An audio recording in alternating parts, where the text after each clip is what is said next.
Hi guys, magandang araw po sa inyong lahat. Ito naman pong kaibigan niyo si Jake. Ano bang topic natin for today? Learn to relax. Alam nyo guys, no, sa ating society sa ngayon, parang wala na tayong panahon mag-relax, no. Magpahinga kasi super busy po tayo sa ating araw-araw na mga gawain, trabaho, negosyo at kung ano-ano pa.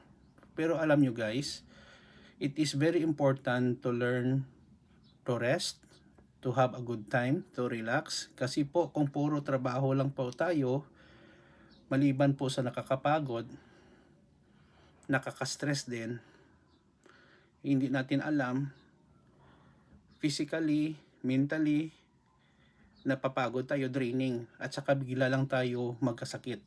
Yun po ang pinakamahirap na mangyari sa atin.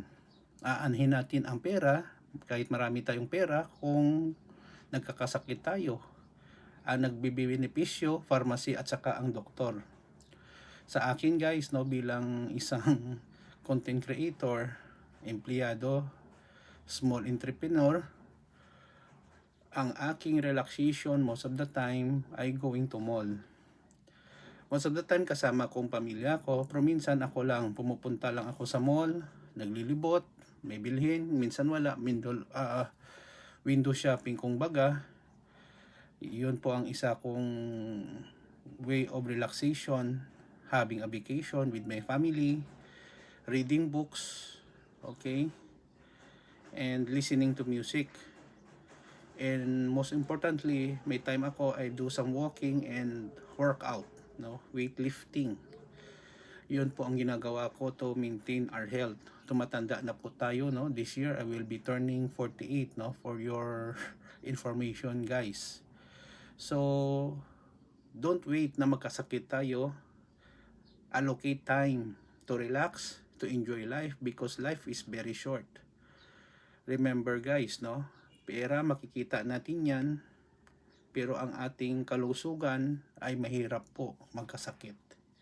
Hindi tayo ma-enjoy ang buhay natin if we are very sick. At pupunta lang sa medical expense ang ating pera, no, or minsan medyo malas-malasin tayo, mamatay tayo kasi stress out pala at pagod ang ating isipan, katawan sa pagtatrabaho para kumita tayo. Hindi ko sinasabing na bawal magtrabaho, pero you have to manage your time and priorities. Spend it with your families and friends. Sa mga tunay na kaibigan, huwag po kayo makipag-kaibigan sa mga taong kaibigan ka lang nila kung may pangangailangan sila sa inyo. Stay away and then toxic people. Be friend with people that inspires you, challenges you na maging improve, no, better self, no, from the past.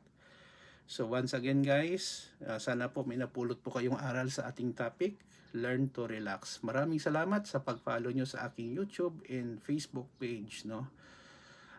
Kung hindi pa kayo nakapollow, please follow me and please subscribe to my YouTube channel. Maraming salamat po sa inyong panonood. Keep safe everyone and happy weekend. See you in the next video. Ito naman pong kaibigan nyo si Jake. Paalam!